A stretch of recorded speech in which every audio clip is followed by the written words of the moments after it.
Non, non, non, non, non, non, non, non, les gars. C'est vraiment compliqué ce soir. On ne sait plus où se vouer avec les matchs de football. Même les matchs les plus sûrs ne sont plus sûrs. Ça veut dire, même les pronostics les plus sûrs ne sont plus pronostics sûrs. On commence à être dépassé par la situation de ces équipes-là qui n'arrivent plus à jouer pendant certaines compétitions ou alors face à certaines équipes. Bonsoir les gars, si vous venez d'arriver, n'hésitez pas, abonnez-vous à notre chaîne pour ne pas rater nos pronostics et bien évidemment nos débriefings d'après-match de Ligue des Champions et des grands championnats. Aujourd'hui, nous venons donc là pour parler de l'après-match de la Juventus. Ce match qu'on vient donc de regarder qui a été vraiment un match bizarre, un match qui était trop laid à voir. Je ne sais pas si c'est l'absence des supporters sur le terrain qui fait à ce que ces matchs-là sont bizarres maintenant. C'est tellement sont des matchs vraiment qui ne donnent plus trop, qui n'ont plus trop d'engouement et ces équipes ne se donnent pas à fond dans le jeu.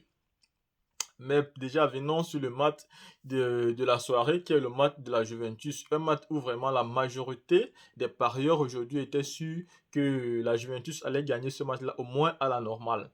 Mais voilà la grande surprise de la soirée. La Juventus a perdu ce match 2 buts à 1. Et dire même que Porto même ne devait pas encaisser de but. Parce que quand tu regardes l'intégralité du match, tu penses que la Juventus n'a rien fait pour mériter marquer un but. Mais tout simplement, cette défaite-là, moi, je vais l'attribuer à Pirlo. Pourquoi je vais attribuer cette défaite à Pirlo? Parce que à l'entrée de jeu, l'équipe qu'il a mis sur le terrain ne m'a pas convaincu. Je me suis posé la question de savoir, mais cet entraîneur se base sur quoi? Il compte sur quoi pour mettre cette équipe sur le terrain? Quand on vient jouer la Ligue des Champions, peu importe notre adversaire au tap sort, on ne peut pas se permettre de laisser certains grands joueurs au banc pour mettre d'autres.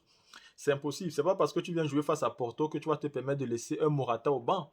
C'est pas parce que tu joues face à Porto que tu vas te permettre de laisser un Dybala au banc. Donc pour moi, je pense que la défaite est totalement aujourd'hui, cette défaite doit totalement être attribuée à l'entraîneur Pirlo qui a raté son coaching du début à la dernière minute. En fait, il y a certains entraîneurs qui ont été de bons joueurs, mais qui n'arrivent pas à faire quelque chose en tant qu'entraîneur. Je pense que l'expérience de Pirlo, c'est sa première expérience dans un premier grand club et il ne va pas être capable de faire ce que Zidane nous a fait voir. Zidane, dès sa première saison qu'il est arrivé au Real de Madrid, il a montré de quoi il était capable, il a montré ses qualités et ses compétences. Donc, on a compris que Zidane, c'était un très très grand entraîneur. Il a vraiment haussé le Real de Madrid et il a remporté des titres avec ce club-là. Mais Pirlo, regardez les trucs qu'il fait dans un match de tape sort. Il est incapable d'aligner une équipe qui pourra même faire un match nul. Il nous met des joueurs qui ne peuvent pas, qui n'ont pas droit de jouer, qui ne peuvent pas en fait venir jouer des matchs comme celui-là. Ces joueurs qu'il a alignés, la majorité mérite de jouer le championnat. Il y a des grands joueurs qui sont là pour jouer ce niveau de compétition. Porto n'est pas une petite équipe. Et quand on vient jouer face à Porto, on ne peut pas avoir un attaquant comme Morata et laisser cet attaquant au banc de touche pour venir aligner d'autres personnes. On ne peut pas avoir quelqu'un comme Dybala. Dybala a quand même coûté, je pense, 45 millions à la Juventus. On ne peut pas prendre un joueur comme ça, mettre sur le banc et mettre d'autres joueurs. Il est bien sur le banc des remplaçants. Mais qu'est-ce que cet entraîneur-là pense réellement? Pourquoi il fait ça?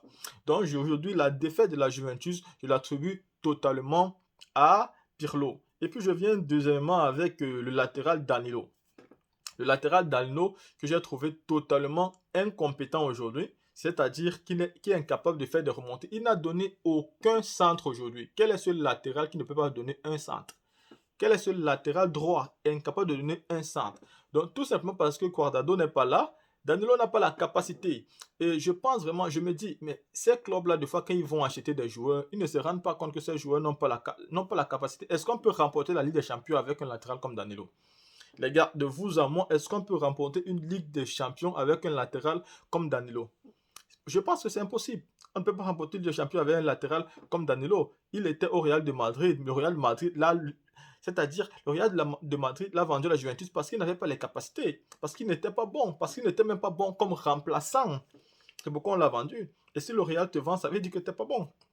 Donc voilà voici un joueur qui joue est incapable de faire un centre ses avant-centres pour qu'il puisse nous mettre un but à l'intérieur. Et s'il faut laisser même ce latéral qui est Danilo et venir sur le milieu de terrain de la Juventus, où on va voir peut-être Rabiot, ouais, je vais parler de Rabiot. Rabiot, lui, qui est là, c'est vrai, il a donné une passe décisive. Mais est-ce qu'avec un joueur comme Rabiot, on peut remporter une Ligue des Champions? Est-ce que les Rabiot sont des joueurs qui peuvent remporter la Ligue des Champions? Le problème de la Juventus, je pense, c'est le marketing. C'est la qualité des joueurs qu'ils achètent et rêvent rapporter une compétition avec ça. C'est pourquoi, par moment, j'ai l'impression que Cristiano Ronaldo a fait un très mauvais choix en allant dans ce club. Parce que ce club-là, ils font de très mauvais choix de joueurs. Par moment, c'est-à-dire c'est une équipe qu'on ne peut pas vraiment cerner. Par moment, tu as l'impression que la Juventus peut faire quelque chose de bon en Ligue des Champions. Et par moment, quand tu les vois jouer, tu as l'impression qu'ils ne peuvent même pas, ils ne peuvent même pas faire quelque chose, même en Europa League, en fait. Ils ont des fois un football qui est, c'est-à-dire un mauvais football, un football qui est sale. Ils ont des passes pas possibles, ils sont incapables de défendre. Ils ne font absolument rien d'intéressant. C'est donc pourquoi je me dis par moment que Cristiano a fait le mauvais choix en allant dans ce club-là parce que ce club-là a vraiment des défauts. Des défauts au milieu de terrain. Si on veut remporter la Ligue des Champions, on ne peut pas se permettre d'acheter des joueurs comme Rabiot. Les Rabiot doivent être là spécialement pour jouer le championnat. Mais quand il y a une compétition comme la Ligue des Champions, vous pensez qu'en dehors de la Juventus, Rabiot peut jouer dans quel grand club au monde à l'heure actuelle? Il sortait du Paris et au Paris, il était au banc de touche. C'est pourquoi Paris l'a vendu à la Juventus. Est-ce que le Real peut acheter un joueur comme Rabiot? Est-ce que le FC Barcelone même peut acheter un joueur comme Rabiot? Même Paris déjà ne pouvait pas mettre Rabiot sur le terrain parce qu'il n'avait pas le niveau. Et ce Rabiot-là est venu à la Juventus, devenu un garde titulaire, celui qui vient jouer et peut porter le club de la Juventus. Donc si vous comptez donc sur les joueurs comme les Rabiot, est-ce que vous avez la capacité de rêver du titre de la coupe aux grandes oreilles? C'est pas possible. Ça ne peut pas arriver ni aujourd'hui ni plus tard. Donc voilà un deuxième problème que je trouve dans l'équipe de la Juventus en Ligue des Champions. Et on vient à Sandro. Sandro qui est le latéral gauche de la Juventus qui est souvent très bon, mais aujourd'hui qui a fait un très très mauvais match. Selon moi, Sandro a fait un très mauvais match. Je n'ai pas aimé sa qualité parce que les deux latéraux aujourd'hui ont été incapables de servir les avant-centres, même en termes de centre. Ils n'ont pas été capables. Ils étaient toujours en retard. D'où est venue ces erreurs des deux buts qui ont coûté la défaite à la Juventus. Donc Sandro aussi m'a beaucoup déçu aujourd'hui. Je n'ai pas vraiment compris qui était Sandro. Après tout ça, parlons donc de Cristiano Ronaldo qui est la pièce maîtresse, l'homme, c'est-à-dire le centre de cette équipe. Donc celui chez qui on attend toujours que la victoire peut venir. Ce Cristiano Ronaldo aujourd'hui a été aussi nul et de nul effet. On ne va pas se mentir, aujourd'hui il n'a pas joué un beau football, même si c'est mon joueur, même si je suis fan de lui. Quand il n'arrive pas à être capable de faire des trucs, on doit dire la vérité. Aujourd'hui, Cristiano Ronaldo n'a pas été capable de nous donner un beau football. Il n'a pas été dans son match vraiment. Pour moi, je trouve que c'est le plus mauvais match de sa saison. Il n'a vraiment. Combien de tirs même? Est-ce qu'il a même tiré au goal? J'ai l'impression qu'il n'a même pas tiré au goal, même une fois. Donc je suis vraiment déçu de son match d'aujourd'hui. Lui aussi n'a pas été dans son match. Il a été, c'est-à-dire plus invisible que Messi est face au Paris Saint-Germain.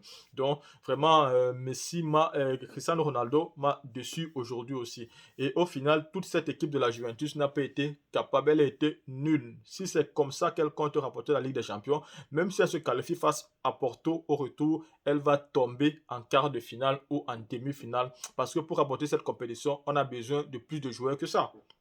Vous voyez très bien les clubs qui remportent cette compétition, quelle qualité de joueurs ils ont. Quand on parle de Liverpool, quand Liverpool avait pris cette coupe aux grandes oreilles, quand on parle du Real, quand le Real prend la coupe aux grandes oreilles, vous regardez ces joueurs. Quand on parle du Barça, quand le Barça prenait cette compétition, quand on parle du Bayern, quand présentement, pour prendre cette compétition, on a besoin de vrais joueurs, de bons joueurs, des joueurs qui sont capables. On n'a pas besoin de gens comme les Rabiot parce qu'ils ne sont pas capables. Ce ne sont pas des joueurs qui peuvent prouver de bonnes choses à ce niveau de compétition.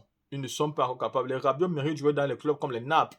Les Rabiot méritent de jouer dans les clubs comme la Roma. Ils méritent de jouer dans les clubs comme Lyon. Ils méritent de jouer dans les clubs comme Arsenal. C'est leur club. Ils ne peuvent pas jouer dans les clubs comme la Juventus. Juventus est un club qui ne mérite pas de jouer comme les Rabiot. Ça, c'est clair et net. Et vraiment, Pirlo a été celui qui m'a déçu ce soir. Et quand on parle maintenant, après ça, on va sur le match de Séville contre Borussia Dortmund. Le match de Séville contre Borussia Dortmund a très bien commencé. Séville a marqué un but. Je me suis dit, oh, voici Séville qui va donc vraiment amener le Dortmund à jouer. Mais comme je vous avais dit dans les pronostics, les deux équipes devaient marquer. Bien évidemment, les deux équipes ont marqué. Donc, pour tous ceux qui ont joué, les deux équipes ont marqué, bah, félicitations. Et nos pronostics que nous avons donnés sur cette semaine, nous avons donné 4 matchs, nous avons eu l'échec 2 matchs et nous avons eu 3 matchs qui se sont très bien passés. Donc, félicitations à ceux qui ont joué ces 3 matchs-là, qui ont remporté. Donc, un match qui a été un mauvais match, c'était le match d'hier, le Barça. Non, pas le Barça, le match du Barça est entré. C'était le match d'hier, le deuxième match d'hier, que je ne me rappelle pas trop. Mais bon, ils ont perdu quand même. Ils n'ont pas marqué en fait. C'était Liverpool face à Leipzig. Les deux équipes devaient marquer, mais Leipzig n'a pas marqué. Et c'est le Barça qui a valu notre pronostic. Mais pour ceux qui ont joué les 3 autres matchs, je pense que vous avez bien évidemment gagné ces matchs-là. Donc nous avons vu le match de Séville vraiment. Erling Haaland qui a montré une fois de plus qu'il est un très bon joueur. Donc ça veut dire vraiment c'est quelqu'un qui est bon en dehors de Mbappé. Nous avons encore un jeune comme Erling Haaland qui vraiment ne rate pas les occasions de but, qui a vraiment la rage et la niaque. C'est-à-dire j'ai l'impression que le temps de Cristiano Ronaldo et Messi est déjà fini. Et là, nous avons Erling Haaland et Kylian Mbappé qui sont en train de monter parce que même Neymar est en train de perdre son niveau. Après, c'est-à-dire les qualités de Neymar d'hier et de ce jeune du Borussia Dortmund qui ne cesse pas de nous surprendre. Donc là vient la fin de nos petits détails et notre commentaires pour les matchs de ce soir. Nous espérons que vous également, vous allez laisser les commentaires. En commentaire, dites ce que vous pensez de ces deux matchs-là et quel match vous avez pris dans les pronostics que nous avons donnés. Si vous avez perdu ou si les matchs que vous avez pris étaient des bons matchs. Donc, vous allez nous laisser ça en commentaire. Et aussi, si vous aimez nos vidéos, n'hésitez pas, abonnez-vous, lâchez un pouce bleu et partagez les vidéos pour qu'on ait plus de personnes sur notre chaîne. Sur ce, à plus.